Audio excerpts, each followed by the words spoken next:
I'm Madhu Sharma and this is Design Mind. Every episode, we teach your mind about design by analysing a website. In this episode of Design Mind, we are looking at Google for entrepreneurs. Google has campuses all over the world that help to nurture startups. Each campus has its own website, so the entrepreneur site acts as a hub by bringing all these individual sites together and explaining their overall purpose. Google's really been making an effort to transform itself into a leader of design.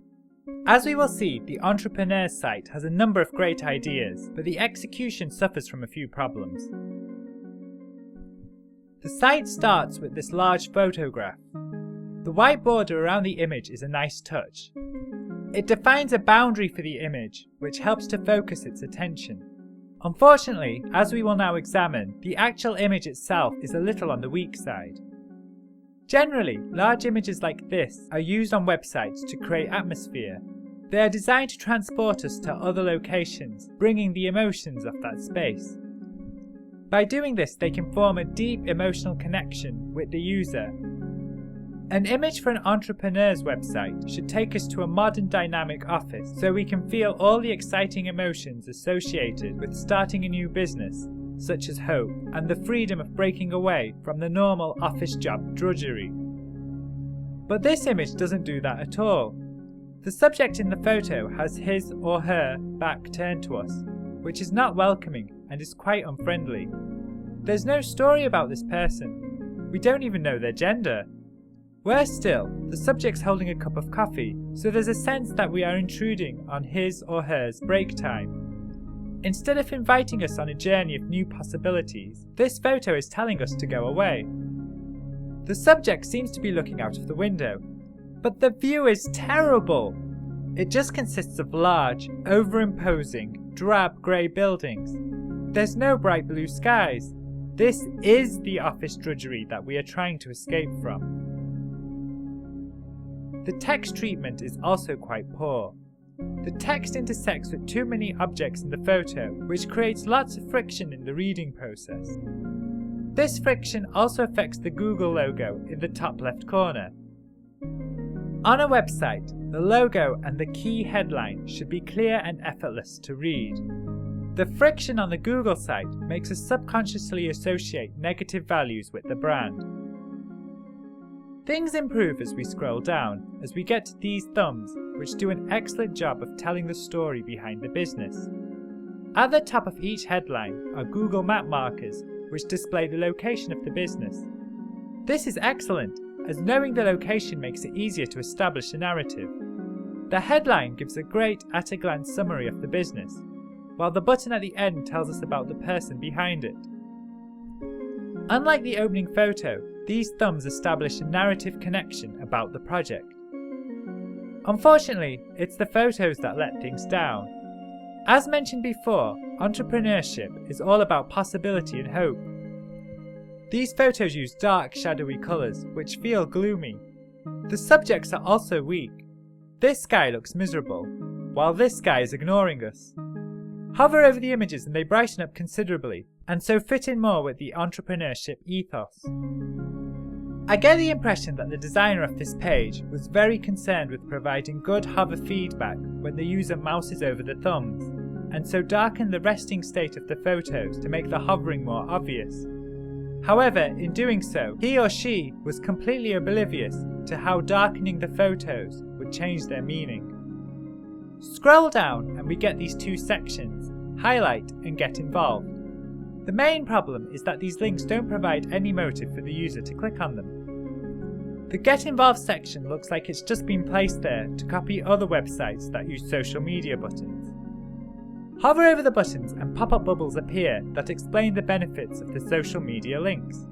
For example, the Google Plus site lets you view Hangouts with business founders, while the YouTube site lets you view education videos. These are all awesome features, but because they are hidden in bubbles, most users will never see them. This is a shame, especially as the buttons themselves are ridiculously large, and so there would have been plenty of room to display these benefits without using bubbles. The links in the highlight section are also unnecessarily large. The space could have been used to provide photo thumbnails for each story, which would have made the links more compelling to click on.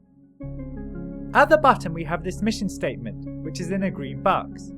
With its connection to nature, the colour green carries meanings of growth and positivity, which are both messages that are strongly connected to entrepreneurship. However, the green used here is quite pale and so looks a bit sickly and dated, which is not a good message for a business website. The designer has presumably gone for a paler green to fit in with the flat design trend, and once again has failed to consider how the meanings of this choice will conflict with the brand. While on the subject of the green, you may have noticed it was used earlier on some of the buttons. This suggests that it is part of the branding, but if we scroll back to the top of the page, we can see that the green is absent from the opening image. It's not even used in the masthead or navigation area. This makes the branding feel like an afterthought, which again is not something that bodes well for a business site. Let's analyse the article pages. The article pages don't load up in a new page, but instead dynamically appear on the front page, which creates a bit of slickness. They contain a number of magazine-like features, such as strong subheadings, pull quotes, and a great selection of photos. The main problem with the article pages is that they are too long.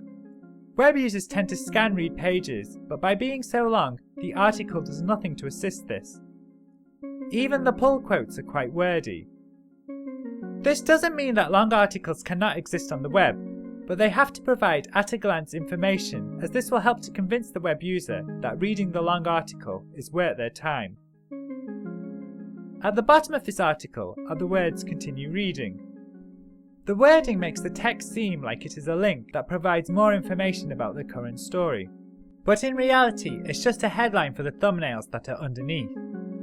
They should have named it "More Stories" to avoid this confusion.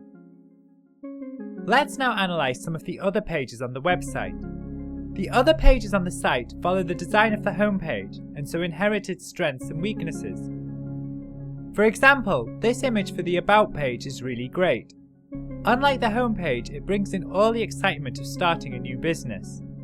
But the way the text crosses the image is poor, especially how it goes over the face of the person on the right.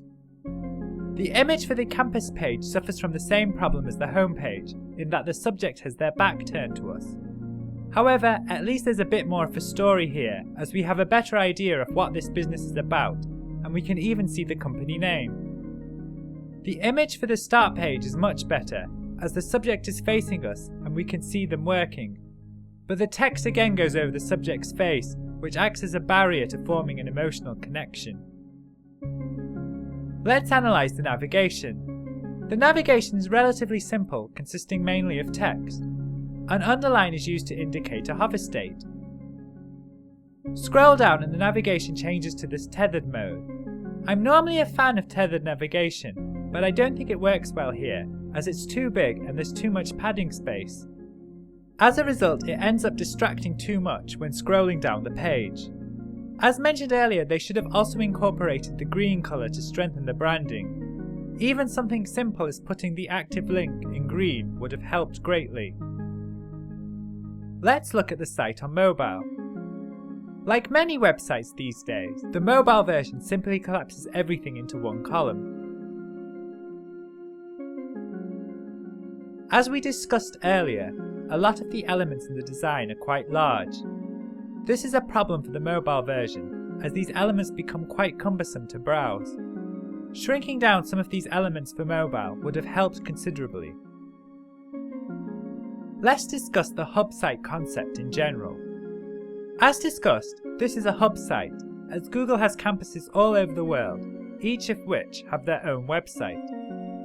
Some of the content on the individual campus sites is really good. For example, I'm now looking at the London site, which offers free virtual workshops for setting up a business. If I now return to the main hub site, you'll see none of this excellent content is mentioned on it. This is really disappointing, as the main purpose of a hub site is to bubble up interesting content to make it easier for the user to discover it. To be fair to Google, the sheer number of campuses would have made showcasing all this content impossible. But they could have used geolocation technology to detect the user's region and then previewed some of the content that is relevant to the user's area. In conclusion, Google for Entrepreneurs has the right idea of trying to showcase the stories behind the businesses. However, the execution is consistently poor, which results in conflicting messages. It's a shame, as there's some really excellent resources buried within the site. That's it for this episode of Design Mind. A new episode of Design Mind is released every Monday and Thursday. Find us on the web at designmind.info. Our YouTube channel is at youtube.com/designmindinfo. You can also find us on iTunes. We'd love it if you could leave us a review at any of these places. Until next time, happy designing!